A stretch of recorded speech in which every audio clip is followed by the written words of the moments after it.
Macy's has shaped our culture in more ways than we realize, from the way we shop to the way we celebrate holidays, to even the invention of the retail Santa. At its peak, it was a symbol of retail innovation and cultural significance. But sales have been slipping for decades, and Macy's has been closing stores and letting go hundreds of people, making us wonder if the department store will fade in prominence like Sears, Kmart, and other titans. Macy's started as a small dry goods store in New York City back in 1858. It was called R.H. Macy & Co., and it was the fourth business attempt by founder Rowland Hussey Macy. On its opening day, the store only made $11.06, but sales quickly increased, and after a year, they reached $85,000. In the following years, Macy's expanded into 11 buildings around 14th Street in Manhattan. That was the store's first location. With his new business, Macy implemented a series of business practices that we've never seen before in the retail industry. For example, at that time, bargaining and bidding were the norm. Discounts were frequent, and it was common for customers to buy now and pay later. But Macy added label prices to all goods, and he stuck to it with no negotiation. He also insisted on immediate payment in cash. The American entrepreneur started the custom of pricing goods in odd figures instead of round numbers, like $4.95 instead of $5. He thought this strategy would force his staff to be more diligent with how sales were accounted for, making it more difficult for them to pocket money without being caught. Macy was also the first to advertise prices in newspapers and offer money back if customers weren't happy. His new stores included a made-to-measure clothing service. That launched the idea of tailoring at big department stores. In the 1860s, Macy's became the first retail store to get a liquor license to serve alcohol. By 1862, it created the concept of the retail Santa. And just 2 years later, the company established the tradition of holiday windows, giving birth to window shopping and spawning an entire industry dedicated to designing elaborate store window displays. Rowland Hussey Macy died in 1877. But his family kept running the store until another one took over, the Strauss family. Nathan and Isidore Strauss were familiar with the store because they were already doing business there. They were selling imported china and glassware to R.H. Macy and had started renting retail space to establish a china department. In 1896, the Strauss family officially bought the company. And in 1902, the Strauss family moved Macy's uptown to Herald Square. The move was a meticulously planned operation. It included a procession of 250 delivery wagons, all going up 6th Avenue. The New York Times reported that it was the greatest moving that ever happened in New York. That 9-story store here would become an iconic location in pop culture. It had 33 elevators and 4 wooden escalators, one of the first to be used in an American store. It initially consisted of just one building and was about 1 million square feet. But the store soon expanded through new construction, eventually taking up almost the whole block, making it a little over 2 million square feet. The department store had everything except for one corner. And with all this new construction, Macy's eventually became the world's largest store in 1924. The same year, they hosted their first Thanksgiving Day parade, which included animals from the Central Park Zoo. 10,000 people gathered to watch this amazing event. After a few additions, elaborate floats were introduced and became an essential part of this iconic parade. In 1947, Macy's was really making a name for itself in pop culture, especially with its role in the movie Miracle on 34th Street. What do you want for Christmas, Peter? I want a fountain just like the big one. Macy's ain't got any. Nobody's got any.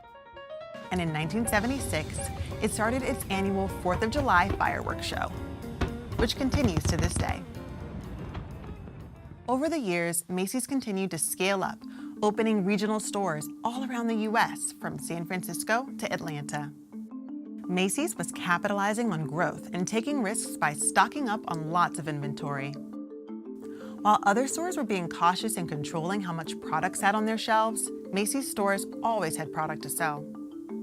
At the same time, competitors were reducing the number of buyers who chose what to sell and started relying more on suppliers. Well, Macy's did the opposite. They hired more specialized buyers so that each could focus on specific sections of the store. That helped them identify products that customers would love and even uncover new business opportunities. And while other retailers were investing in research and strategic planning, setting firm targets for return on investment and other benchmarks, Macy's didn't. They didn't really believe in having strict returns on financial goals. So in the mid-1980s, the iconic department store started seeing the first signs of trouble.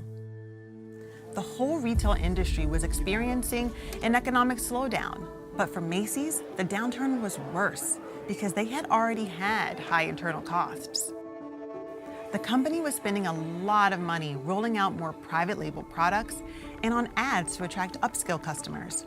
Their $500 million expansion across the American South also didn't help. Reports suggest they overestimated demand, which led to stockpiling way beyond anticipated sales. They also had to slash prices to clear out their excess stock. All of that made it very hard for Macy's to pay its bills. Crushed by a $6 billion debt, Macy's filed for bankruptcy in 1992. By 1994, Macy's was acquired by Federated Department Stores, a company that already owned its rivals like Bloomingdale's and Abraham & Straus. With this purchase, it became the largest department store retailer in America. In the 2000s, the company tried a few different strategies to revitalize its business. It launched new brands in smaller stores. It also started some major collaborations with celebrities like Kate Moss and Sarah Jessica Parker. It beefed up its rewards card to attract shoppers and opened its off-price store, Macy's Backstage. But Macy's has been slow to adapt to online shopping and new consumer trends at a time when many customers were already walking away from department stores. On top of that, Macy's has been facing stronger competition from discount retailers like TJ Maxx and Burlington, and more recently, from fast fashion giants like Zara, H&M, and newcomers like Shein and Temu. So Macy's has not been able to slow down this retail apocalypse. Sales dropped and Macy's began closing stores around the US. In February 2020, Macy's announced a massive restructuring that would close 125 stores and cut 2,000 jobs. The goal of the plan was to generate savings of about $1.5 billion a year by 2022. The plan involved experimenting with concept stores that operate outside of traditional malls. In 2021, Macy's also joined the crypto craze, auctioning off NFTs depicting its most iconic Thanksgiving Day parade floats. But in 2023, Macy's closed another wave of stores. Behind the scenes, the company also underwent a series of executive shakeups. By February 2023, Macy's CEO Jeff Gennette retired after working at the company for 40 years. He was replaced by Tony Spring, the CEO of Bloomingdale's. Today, Macy's runs 502 stores under its own banner. An investor group offered $5.8 billion to buy Macy's. The company declined, though, citing a lack of compelling value. Shortly after, Macy's announced it would close another 150 stores in the next 3 years. The closures will leave the company with about 350 full-size Macy's department stores. That's less than half of what they had a decade ago.